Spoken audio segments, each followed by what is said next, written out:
الله الرحمن الرحيم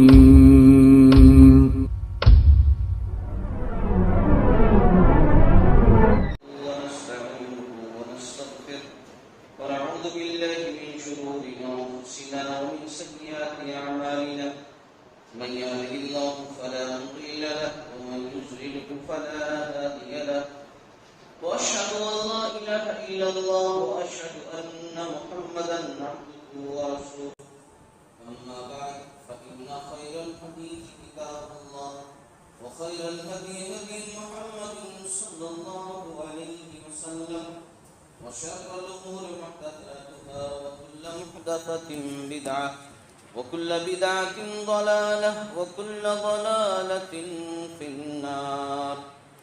أعوذ بالله من الشيطان الرجيم. بسم الله الرحمن الرحيم. والفجر وليال عشر.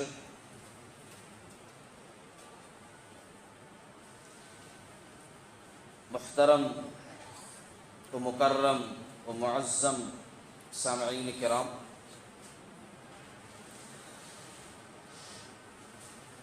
اور پردہ نشین خواتین اسلام، سب سے پہلے اللہ کی تعریف ہو جو حقیقی معنوں میں تمام تعریفات کا مستحق ہے۔ انگنت و بے شمار درود و سلام کا تحفہ ہو تمام نبیوں پر، خصوصاً آخری نبی جناب محمد الرسول اللہ صلی اللہ علیہ وسلم پر، جن کے ذریعے سے اسلام جیسی عظیم نعمت ہم تک پہنچی، صلی اللہ علیہ وسلم۔ آج جس موضوع پر مجھے بات کرنی ہے وہ موضوع جانا پہچانا ہے حالات کے حساب سے۔ موضوع ہے عشرہ ذو الحجہ اور قربانی کے مسائل۔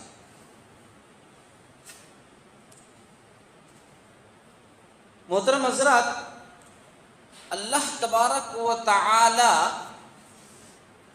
نے ہمیں خالص اپنی عبادت کے لیے پیدا کیا ہے، اور یہ عبادت زندگی بھر کرنا ہے، حتیٰ یأتیک الیقین، جب تک کہ موت نہ آ جائے تب تک اللہ کی عبادت کرنی ہے۔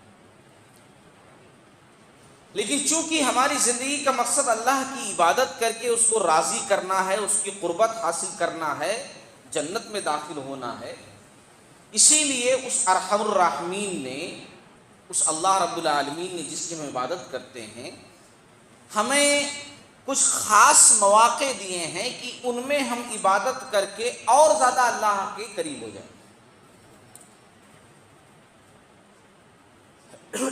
ورنہ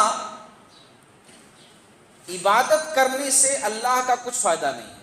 یہ بات اچھی طرح جان لیجیے، یعنی ہم جو عبادت کرتے ہیں اللہ تعالیٰ کی، تو اس میں یہ سوچیں ہم کہ ہم نہیں عبادت کریں گے تو اللہ کا نقصان ہے، عبادت کریں گے تو اللہ کا فائدہ ہے، ایسا کچھ بھی نہیں۔ ہماری عبادت کرنے سے اللہ کی شان میں کوئی زیادتی نہیں ہوتی ہے، اور ہماری عبادت نہ کرنے سے اللہ کی شان میں کوئی کمی نہیں ہوتی ہے۔ وہ تو شان والا ہے۔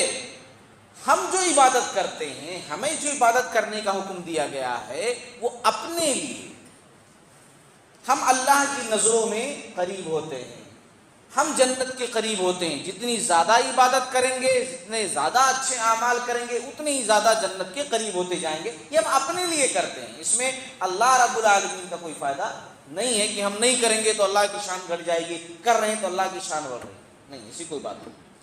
بہرحال یہ تمہیدی باتیں میں نے اس لیے کی ہیں کیونکہ ابھی ہمارے سامنے اللہ تعالیٰ کی طرف سے ایک بہترین موقع اللہ کی قربت حاصل کرنے کا موجود ہے، اور وہ ہے عشرہ ذو الحجہ۔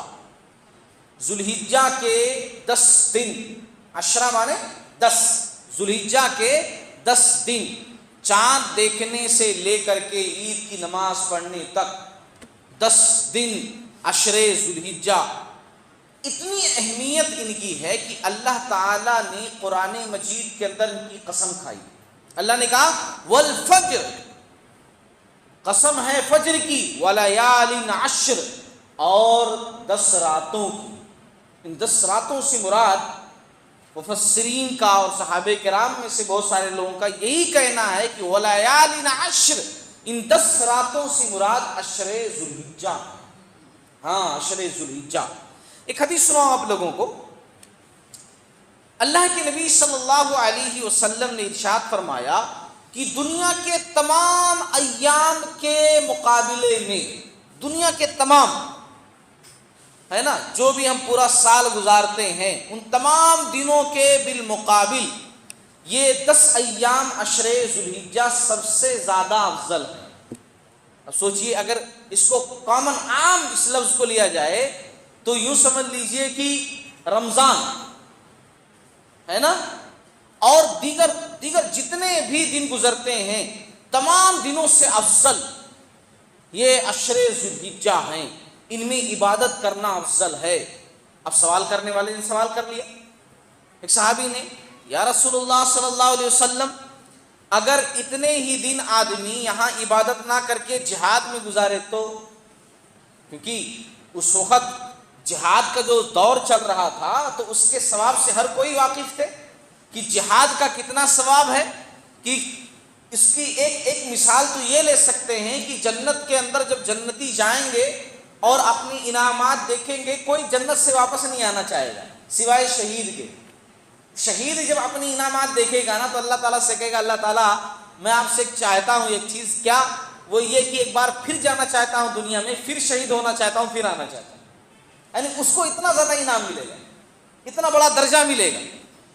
تو صحابی نے سوال کیا، اگر اتنے دن جہاد میں گزارے جائیں تو عشر ذو الحجہ کے جو دن ہیں ان میں عبادت کرنا اتنا افضل ہے، اس میں روزے رکھنا اتنا افضل ہے، اس میں نوافل کا اہتمام کرنا اتنا افضل ہے، اچھے کام کرنا اتنا افضل ہے، لیکن ہم یہاں نہیں رہ کر کے ہم جائیں جہاد میں گزارے اتنا سمے تو وہ 10 دن میرے جو جہاد میں گزرے وہ زیادہ افضل ہیں، یا پھر جو آدمی یہاں بیٹھ کر عبادت کر رہا ہے وہ افضل ہے؟ تو اللہ کے نبی صلی اللہ علیہ وسلم نے کہا، تب بھی یہی 10 دن جو آدمی عبادت کر رہا ہے یہی افضل ہے جہاد کے بالمقابلے میں، الا یہ کہ کوئی آدمی جان لے کر کے، مال لے کر کے جہاد میں جائے اور شہید ہو کر کے آئے، تب وہ زیادہ ہو جائے گا۔ اگر شہادت کا مرتبہ پا لیتا ہے، اپنی جان کو اللہ کے راستے میں قربان کر دیتا ہے، تب اس کا درجہ زیادہ بڑھ جائے گا، ورنہ اگر وہ جان کے ساتھ، مال کے ساتھ واپس آ جاتا ہے جہاد کر کے، تو یہ آدمی زیادہ افضل ہوگا جس نے ان ایام میں عبادت کی۔ سمجھ رہے ہیں یہ ایام کتنے خاص ہیں، کتنے اہم ہیں؟ اسی لیے اللہ کے نبی صلی اللہ علیہ وسلم ان ایام میں جو ہے روزے رکھتے تھے۔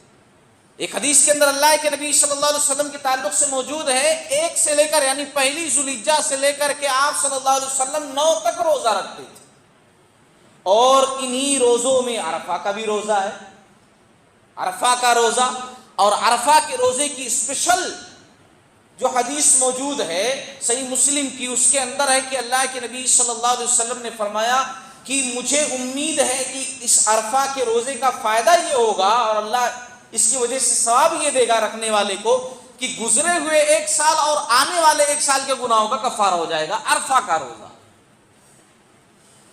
اب عرفہ کا روزہ کب رکھیں؟ یہ ایک اختلافی چیز ہے، کنفیوژن ہو جاتی ہے کہ بھئی جب حاجی لوگ میدان عرفہ میں ہوتے ہیں تو اس وقت یہاں 9 ذو الحجہ نہیں ہوتی، اور جب یہاں 9 ذو الحجہ ہوتی ہے تو حاجی لوگ عرفہ کے میدان میں نہیں ہوتے، کیا کریں؟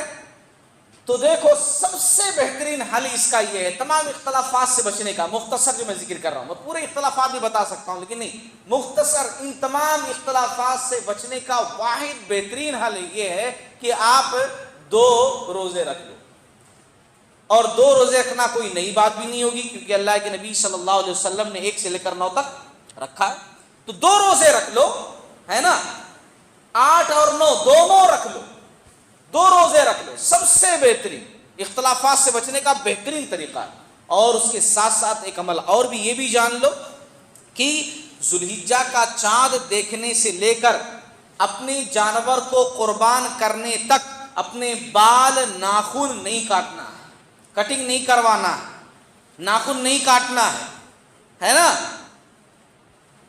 اپنی قربانی کرنے تک.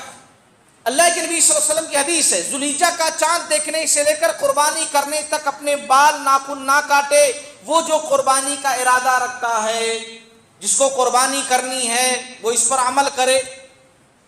اچھا, کوئی شخص ایسا ہے جس کو قربانی کا ارادہ نہیں ہے, کچھ مسائل ہیں ہوتے ہیں زندگی کے اندر, اس کو قربانی نہیں کرنا ہے, وہ کیا کرے؟ وہ چاہے تو کٹوا سکتا ہے, بالکل کٹوا سکتا ہے, جائز ہے اس کے لیے. لیکن اگر وہ بھی نہ کٹوائے, وہ بھی اس حدیث پر عمل کرے, اس بات پر عمل کرے, تو انشاءاللہ اس کو پورا ثواب ملے گا. اس تعلق سے ایک حدیث سنا دو, ابو داؤد کی حدیث ہے. ایک آدمی اللہ کے نبی صلی اللہ علیہ وسلم کے پاس آیا اور اس نے آ کر کے کہا, یا رسول اللہ صلی اللہ علیہ وسلم, میں قربانی کا ارادہ تو رکھتا ہوں لیکن بہت مسئلہ ہے. کہا مسئلہ کیا ہے؟ مسئلہ یہ ہے کہ میرے پاس ایک ہی بکری ہے, وہ بھی دودھ دینے والی, اسی سے بچوں کا گزارا ہوتا ہے. لیکن اگر آپ کہیں تو کوئی بات نہیں ہے, اسی بکری کو قربان کر دیں گے, بعد میں دیکھا جائے گا جو ہوگا زندگی کے ساتھ. تو اللہ کے نبی صلی اللہ علیہ وسلم نے فرمایا کہ نہیں, ایسا اگر مسئلہ ہے تو بکری کو ذبح مت کرو, اور ہاں تم جو ہے اپنے بال ناخن کٹوا لینا بعد میں, اللہ تعالیٰ اسی سے تم کو ثواب دے دے گا قربانی کا. یعنی عمل کر لو, عشرے ذوالحجہ میں 10 دنوں میں بال ناخن مت کاٹو, بعد میں کٹوا لینا, اس کی وجہ سے تم کو اللہ تعالیٰ ثواب دے دے گا.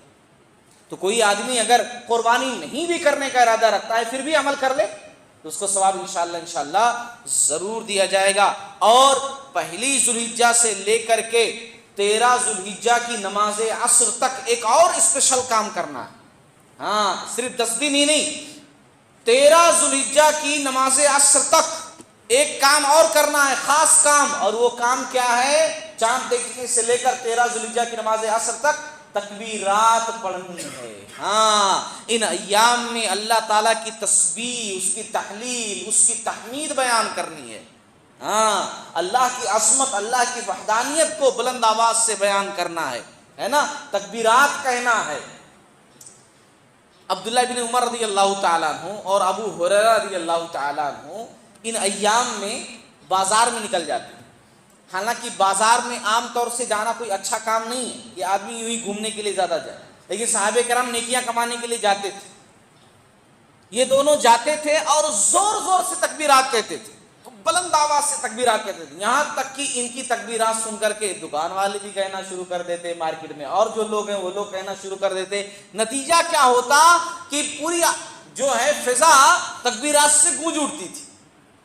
عورتیں بھی تکبیرات کہیں گھروں کے اندر, اپنی آواز کا بھی پردہ کرتے ہوئے گھروں کے اندر کہیں, مرد زور سے تکبیر کہہ سکتے ہیں.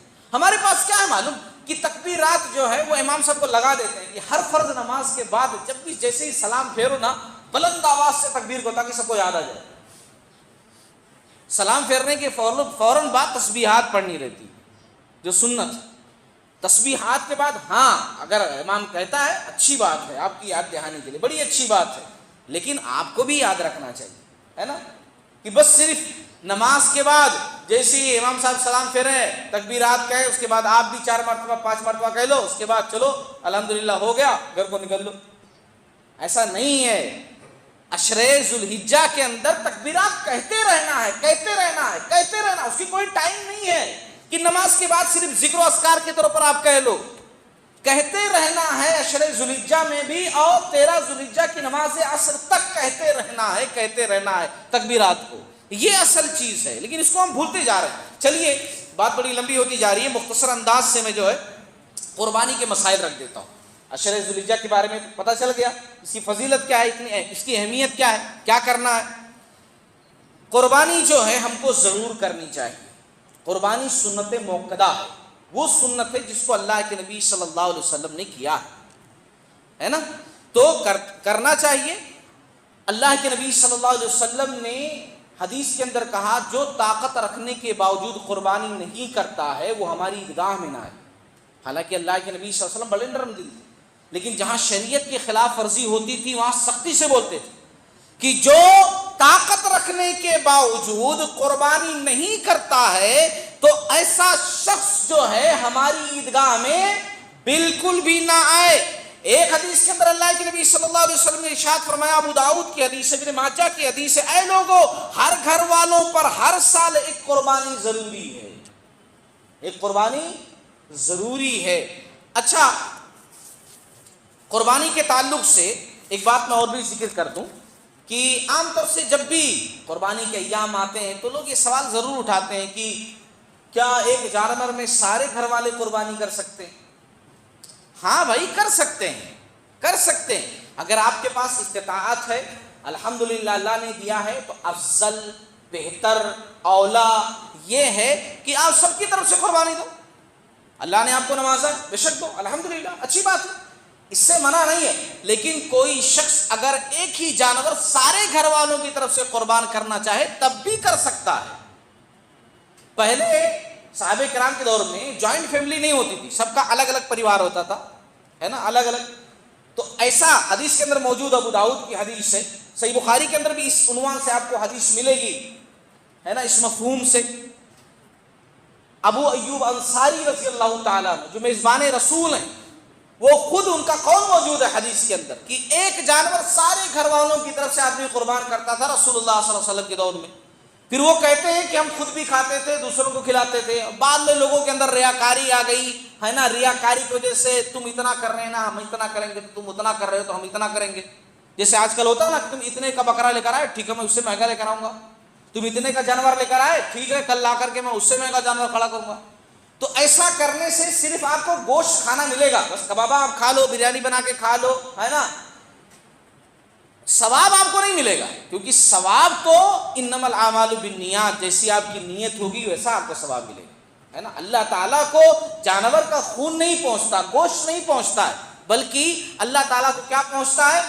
دل کا تقویٰ پہنچتا ہے، دل کے اندر کیا آپ نے سوچا ہے وہی اللہ رب العالمین کو پہنچتا ہے۔ تو کوئی شخص اگر کرنا چاہے، اب ایک ہی جانور پورے گھر والوں کی طرف سے کر سکتا ہے، اور میں کہوں گا قربانی کرنے کا بہترین طریقہ یہ ہے۔ اللہ کے نبی صلی اللہ علیہ وسلم بھی جانور جب قربان کرتے تھے، اکثر تو آپ دیکھیں گے حدیث کے اندر دعا جو ملے گی، اللہ کے نبی صلی اللہ علیہ وسلم دعا کرتے تھے، اللہم تقبل من محمد صلی اللہ علیہ وسلم، من محمد و آل محمد ومن امت محمد۔ وہ ایک ہی جانور میں اتنی دعا، اے اللہ قبول فرما محمد کی طرف سے صلی اللہ علیہ وسلم، اور محمد صلی اللہ علیہ وسلم کے آل کی طرف سے، گھر والوں کی طرف سے، اور امت کی طرف سے، وہ ایک ہی جانور میں اتنے سارے لوگ۔ تو آج بھی بہترین طریقہ ہے، گھر کا گارجین جو ہو اس کا نام لیا جائے، اللہم تقبل من فلاں، اور اس کے بعد وہ آل فلاں۔ یہ آدمی خود ذبح کر رہا ہے، جسے میں ذبح کر رہا ہوں، اللہ تقبل منی، اللہ تعالیٰ میری طرف سے، ومن اہل بیتی، میرے گھر والوں کی طرف سے، بسم اللہ اللہ اکبر۔ بہترین طریقہ کار ہے۔ ہاں اگر اللہ تعالیٰ نے آپ کو دیا ہے کہ میرے پاس 5 لوگ ہیں فیملی میں ہوں، میری بیوی ہے، میرے بچے ہیں، سب کی طرف سے میں ایک ایک دوں گا، بے شک کرو، کس نے روکا ہے؟ اللہ رب العالمین نے دیا ہے، آپ کر سکتے ہو۔ اچھا، قربانی کا جو جانور ہونا چاہیے وہ بہیمۃ الانعام میں سے ہونا چاہیے۔ بہیمۃ الانعام کے اندر 4 قسم کے جانور آتے ہیں، بیل مذکر مؤنث، اونٹ مذکر مؤنث، بھیڑ مذکر مؤنث، بکری مذکر مؤنث، یعنی مذکر مؤنث کا مطلب میل فیمیل، ہے نا۔ عام طور سے ہم لوگ جو ہے میل ہی کرنے کی سوچتے ہیں، فیمیل جو ہے خاص طور چھوٹے جانوروں میں تو بکرا ہی ڈھونڈتے ہیں، ہے نہیں، بکری نہیں، حالانکہ بکری بھی کر سکتے ہیں، ایسا نہیں، ذہن کانسیپٹ بن چکا ہے کہ ہمیں جو ہے بکرا ہی چاہیے، بکری نہیں چاہیے، کر سکتے ہیں، وہ بھی کر سکتے ہیں۔ ہرن وغیرہ کی قربانی جو ہے نہیں کر سکتے ہیں۔ جانور کی عمر کے بارے میں جان لیجئے، 2 دانتا ہونا ضروری ہے، 2 دانتا، ہے نا۔ آپ بڑا جانور لے رہے ہوں، چھوٹا جانور لے رہے ہوں، دانت دیکھیے، 2 دانتا۔ 2 دانتا کا مطلب یہ ہوتا ہے معلوم، وہ دودھ کے دانت گرا کر کے چوڑے دانت نکلتے ہیں، ہے نا، سامنے سے دیکھیں گے تو آپ کو نظر آئیں گے، ہے نا۔ تو وہ دانت، وہ پورے نہیں، دانت آ گئے نا، اب کاؤنٹ کر لو آپ، ہے نا۔ دانت 2 دانتا ہونا بولے تو سامنے ایسا 2 دانت آ جاتے ہیں، 4 دانت آ جاتے ہیں، چوڑے دکھائی دیتے ہیں، تو 2 دانتا ہونا ضروری ہے۔ ہاں صرف بھیڑ میں یا دمبے میں گنجائش ہے کہ 1 سال کا بھی چل جائے گا، لیکن کوشش یہ کرو اگر دانتا ملے تو زیادہ افضل ہے۔ یہ سیکنڈ آپشن ہے، 1 سال کا چل جائے گا، ہے نا، یہ فرسٹ آپشن نہیں ہے۔ فرسٹ آپشن 2 دانتا ہی ہے، یہ سیکنڈ آپشن ہے، آپ کو نہیں ملا، مشکل ہو رہی ہے، تو 1 سال کا جو ہے بھیڑ یا دمبا جو ہے 1 سال کا وہ چل جائے گا، یہ سیکنڈ آپشن ہے۔ لوگ سیکنڈ آپشن کو پہلے اپنا لیتے ہیں، قصاب جو ہے آسانی سے دے دیتا ہے، دستیاب ہو جاتے ہیں اور آسانی سے مل بھی جاتا ہے، مشکل نہیں کرنی پڑتی ہے۔ کم سے کم اگر جانور کے لیے زیادہ محنت نہیں کرتے ہیں، کم سے کم ڈھونڈنے میں تو تھوڑی محنت کر لیں، صحابہ کرام کے دور میں ایسا ہوتا تھا، خود پالتے تھے، ان سے ایک لگاؤ ہوتا تھا جانور سے ان کو، اور پھر اس کے بعد جب ذبح کرتے تھے تو دکھ کر کے آتا تھا ہاں بھئی میرا جانور میں ذبح کر رہا ہوں، ہے نا۔ آج ہم صرف بس مارکیٹ سے خرید لائے، وہ بھی خریدنے میں بھی کوئی دقت نہیں کرتے ہیں۔ بس اوقات بہت سارے لوگ تو بس بول کر کے رکھتے ہیں ہمارے وہاں سے جانور رکھے رہو، اس دن لاتے ذبح کر دیں، اگر مل گیا اچھی بات ہے، کہیں خراب ملا تو ارے یہی ملا تو کیا کرو۔ تو نہیں، محنت کیجئے، اچھا جانور ڈھونڈنے کی کوشش کیجئے۔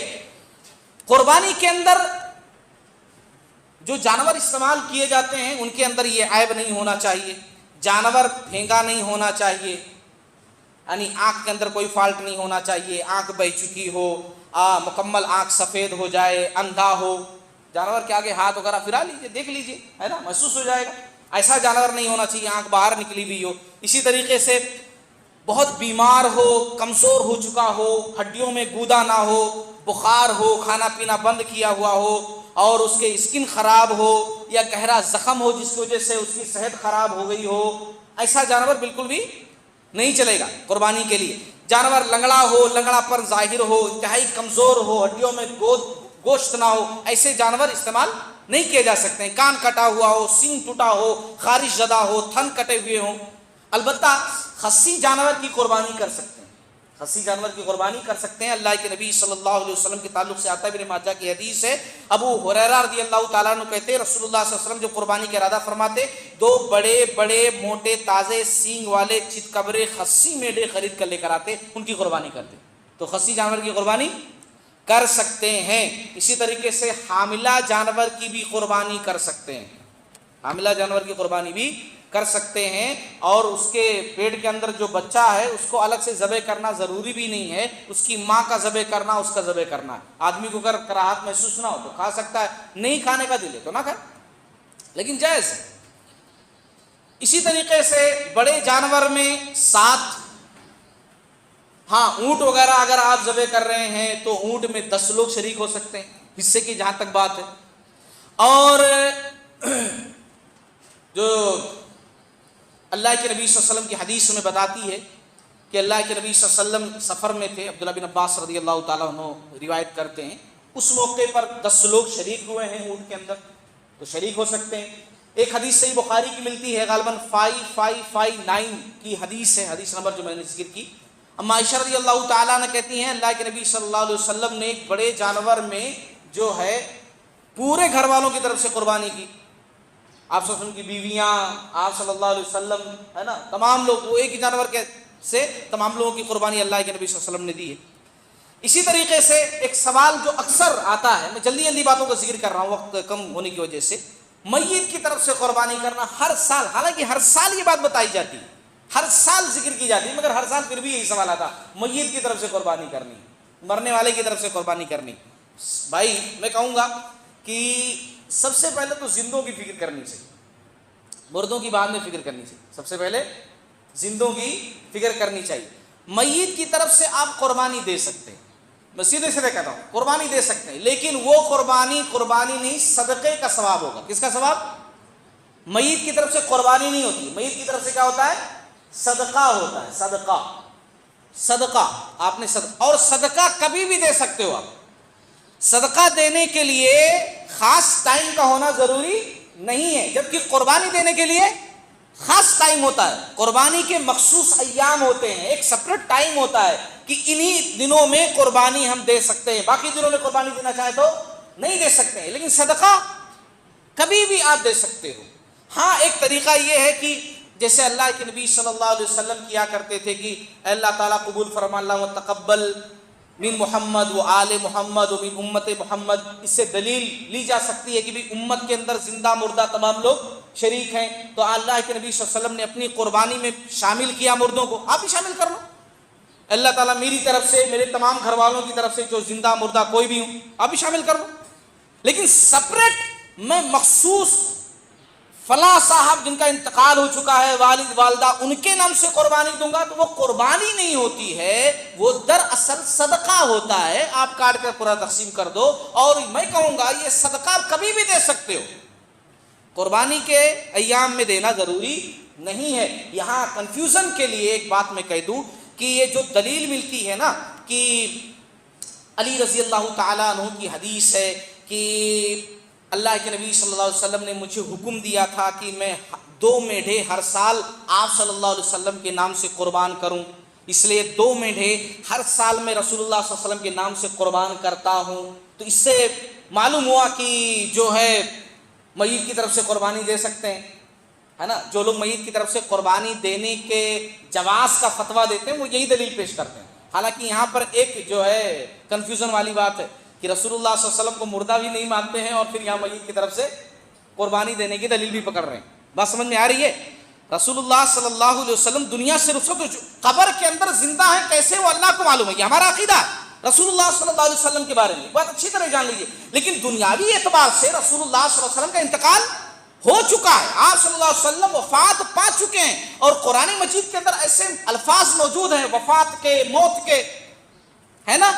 تو ایک طرف تو مانتے بھی نہیں ہے کہ رسول اللہ صلی اللہ علیہ وسلم کی وفات ہوئی ہے، اور دوسری طرف میت کی طرف سے قربانی علی رضی اللہ تعالیٰ عنہ دیتے تھے۔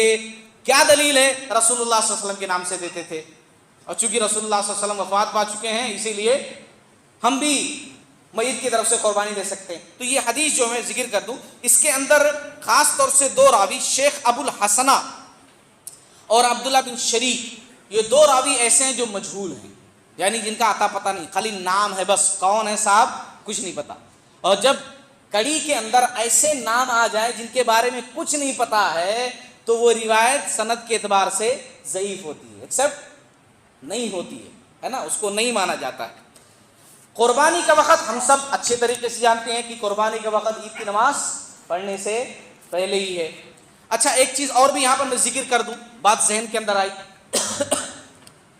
بہت سارے لوگ قربانی کے ایام میں عقیقہ کرنا شروع کر دیتے ہیں۔ دیکھو ایک جانور لے کر آئے نا، بڑا جانور، اب اس کے اندر ان کو 7 حصے کرنے ہیں، تو کیا کرتے ہیں کہ ٹھیک ہے ہم 5 فیملی ہیں تو 5 لوگ جو ہے ٹھیک ہے ایک ایک کر کے ہو گئے، اور ایک بچے کا عقیقہ نہیں ہوا تھا تو 2 حصے بھی باقی بچے ہیں، 5 حصے یوز ہو گئے، 7 حصے ہونے چاہیے، تو یہ 2 سمجھ لو یہ بچے کے نام سے عقیقہ غلط ہے، یہ غلط ہے۔ قربانی ایک الگ چیز ہے، عقیقہ ایک الگ چیز ہے۔ سب سے پہلی بات تو بڑے جانور میں عقیقہ کرنے کی کوئی دلیل موجود نہیں ہے۔ رسول اللہ صلی اللہ علیہ وسلم کے دور میں چھوٹے جانور میں جو ہے عقیقہ ہوتا تھا، بچی کی طرف سے 1، بچے کی طرف سے 2۔ اور قربانی کے ایام الگ ہیں، عقیقہ آپ کبھی بھی کر سکتے ہو، افضل تو 7ویں دن ہے۔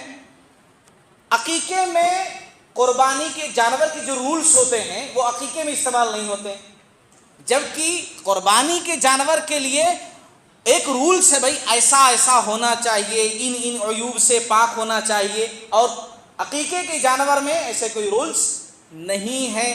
تو عقیقہ الگ چیز ہے، قربانی الگ چیز ہے، اس کو ملائیے نہیں۔ اور بڑے جانور میں تو عقیقہ ہوتا ہی نہیں ہے، کیونکہ اس کی دلیل نہیں ہے نا، اس کی دلیل نہیں ہے، دلیل جو ہے وہ چھوٹے جانور کی ہے، تو چھوٹے جانور کیجیے۔ اب میں ایک بات بتا دوں کہ ذبح آپ کو کیسے کرنا ہے، الحمدللہ اکثر لوگ جانتے ہوں گے، پھر بھی میں ضمناً ذکر کر دے رہا ہوں۔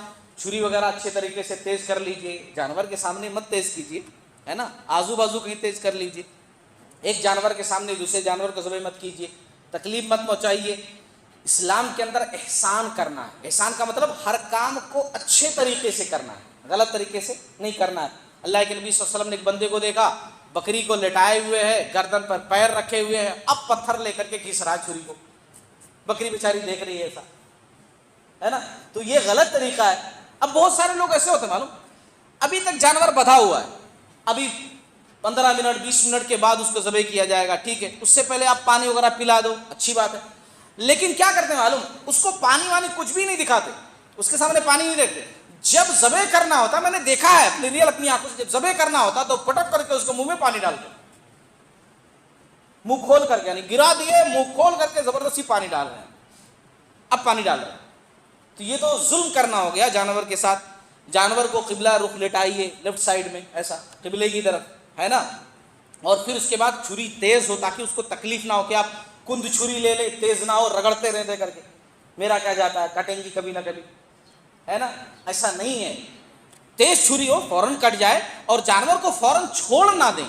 ہاں یہ بھی بہت سارے لوگ کرتے ہیں، قصابوں کو میں دیکھا ہوں، کیونکہ ان کو جلدی رہتی ہے، یہ نپٹا کر کے دوسری جگہ جانا ہے نا، پیسہ کمانا ہے جلدی سے جلدی، زیادہ سے زیادہ، تو وہ لوگ ہر چیز بڑا فاسٹ کرتے ہیں، یوں ذبح کیا اس کو تڑپنے کے لیے چھوڑ دیے، دوسرا ذبح کیا اس کو چھوڑ دیے. جیسے وہ چکن شاپ پہ آپ دیکھیں گے مرغیوں کو ڈبے میں ڈال دیتے ہیں وہ تڑپتی رہتی، ویسے بکروں کو بھی بہت ساری جگہوں پہ چھوڑ دیتے ہیں ایسے کاٹ کر کے، اور ابھی اس کی روح نکلی نہیں ہے اس سے پہلے ہی منڈی الگ.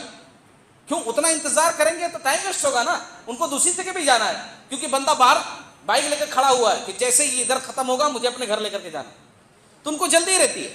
تو ایسا آپ لوگ نہ کریں، نہ کرنے دیں، روح نکلنے دیں. جانور اسلام کے اندر جو ذبح کرنے کا طریقہ ہے نا، بہت سارے لوگ بولتے ہیں ایسا کیسا ذبح کرنا، کاٹ کر کے پھر تھوڑا چھوڑ دیتے ہیں، جانور تڑپ تڑپ کے مرتا ہے. میرے بھائی وہی بیسٹ طریقہ ہے.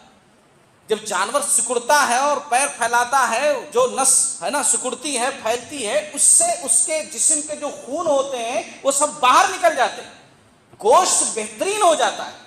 نہیں تو وہ خون اس کے باڈی کے اندر رہتا ہے اور گوشت میں اگر مکس ہوتا ہے تو ہمارے جسم کے لیے نقصان دہ ہو جاتا ہے. سائنسی روح سے بھی ہمارا جو طریقہ ہے ذبح کرنے کا وہ بہترین ہے، جو ہمارے پیارے نبی صلی اللہ علیہ وسلم نے بتایا ہے یہی بہترین ہے. جانور کو آپ لٹا دیے، چھری لے لیے اور اس کے بعد دعا پڑھے، دعا کر کے آپ نے ذبح کر دیا. دعا آپ انی وجاتوں والی بھی پڑھ سکتے ہو، نہیں تو بہترین ایک دم چھوٹی سی دعا، اللہم تقبل من، کیا ہے؟ اللہم تقبل من کے بعد جس کے نام کی قربانی ہے من فلاں، بسم اللہ اللہ اکبر، ذبح کر دو. بس سب سے سمپل، اللہم تقبل من فلاں، بسم اللہ اللہ اکبر، ذبح کر دو. اب اس کے واسطے امام صاحب کو بلانے کی ضرورت نہیں ہے نہیں. ہاں یہ بھی بہت بڑا پرابلم ہے ہمارے سماج کا، معاشرے کا، کہ امام صاحب آ کر کے دعا پڑھے. کیوں؟ امام صاحب پڑھے گے تو ڈائریکٹ سب کچھ ہو جائے گا. نہیں، قربانی آپ کر رہے ہیں، جانور آپ لائے، پیسہ آپ لگائے، الحمدللہ آپ کی نیت اس میں شامل ہے، آپ کی نیت جیسی ہوگی ویسا آپ کو ثواب ملے گا. تو پھر امام صاحب تو آگے پڑھے آ کر کے. آپ عورتیں بھی ذبح کر سکتی ہیں. ابو موسیٰ اشعری رضی اللہ تعالی عنہ کی بیٹیاں ذبح کرتی تھیں. ہاں آج تو منہ چھپا کر کے بھاگ جاتی ہیں، وہ خون نکلیں گا کیسے دیکھیں گے. وہ لوگ جو ہے ذبح کرتی تھی اپنے ہاتھوں سے. بہرحال کر سکتی ہیں، یہ دلیل ہے. اللہ کے نبی صلی اللہ علیہ وسلم کے دور میں ایسا ہوتا تھا. قربانی کتنے دن کر سکتے ہیں؟ قربانی کے 4 ایام، 10، 11، 12، 13. رات میں بھی قربانی کرنا جائز ہے لیکن بہتر نہیں ہے، بہتر دن میں کرنا ہے. اور چوتھے دن بھی آپ قربانی کر سکتے ہو، تیسرے دن بھی آپ قربانی کر سکتے ہو، جائز ہے. لیکن بہتر افضل ہے پہلے دن قربانی کرنا. اس لیے میں کہوں گا پہلے دن قربانی کیجئے، زیادہ افضل ہے نا، بجائے اس کے کہ آپ تیسرے دن کریں، چوتھے دن کریں، وہ بہت لیٹ ہو جا رہا. قربانی کرنے کا بہترین جو دن وہ پہلا دن ہے، 10 ذو الحجہ. اس دن قربانی کرنا زیادہ افضل ہے. گرچہ تھوڑا زیادہ پیسے لگتے ہیں، ہاں کیونکہ قصابہ مہنگے رہتے ہیں پہلے دن، لیکن کوئی بات نہیں ہے، ثواب بھی آپ کو زیادہ ملے گا، ہے نا، ثواب بھی آپ کو زیادہ ملے گا. اسی لیے جو ہے پہلے دن قربانی کیجیے. اور قربانی میں سے کھال بیچنا، کوئی چیز بیچنا یہ جائز اور درست نہیں ہے. آپ جو ہے قصاب کو الگ سے اجرت دیجیے، ہے نا، الگ سے دیجیے. بات یہیں پر میں ختم کرتا ہوں. ایک بات اور آخری بات کہہ کر کے، وہ بات یہ ہے کہ قربانی کے تعلق سے اللہ رب العالمین نے کوئی ثواب کی لمٹ نہیں رکھی ہے. اللہ تعالیٰ اپنی مرضی کے حساب سے ثواب دے گا. یہ جو باتیں ملتی ہیں کہ موٹا جانور لے کر آؤ تاکہ اس پر بیٹھ کر پل صراط کراس کرنا ہے، اس پر بیٹھ کر کے پل صراط ہم کراس کریں گے، تو وہ بات صحیح نہیں ہے. یا قربانی کے جانور کے جو بال ہوتے ہیں، بالوں کے حساب سے ثواب آپ کو ملے گا، وہ بھی جو ہے صحیح نہیں ہے. انلمیٹڈ ہے، اللہ رب العالمین نے اپنے طرف سے جتنا دینا چاہے گا. اللہ تعالیٰ سے دعا اللہ تعالیٰ ہم تمام لوگوں کو کہنے سننے سے زیادہ عمل کرنے کی توفیق عطا فرمائے. باری تعالیٰ ہمیں توفیق دے کہ ہم قربانی کو سنت کے مطابق کریں اور پوری کوشش کریں قربانی کرنے کی. اگر وہ قرض دار ہیں تب بھی کوشش کریں قربانی کرنے کی، ہے نا، حصہ لینے کی. اللہ رب العالمین ہماری اس عید کو ہم تک پہنچائے اور ہم اس کو بہترین طریقے سے ادا کریں. عشر ذو الحجہ جو قربانی سے پہلے ہمیں مل رہی ہے، اس سے بھرپور فائدہ اٹھانے والا بنائے. قربانی کے ایام میں اللہ تعالیٰ فتن و فساد سے محفوظ فرمائے. صفائی کا خاص طور سے اہتمام کرنے والا بنائے. ہمارے ذریعے سے کسی کو تکلیف نہ پہنچے. ہم ایک اچھے مسلمان بن کر کے ایک اچھے طریقے سے اپنی عید کو منائیں. اللہ تعالیٰ ہم تمام لوگوں کو کہنے سننے سے زیادہ عمل کرنے کی توفیق عطا فرمائے. وآخر دعوانا ان الحمد للہ رب العالمین.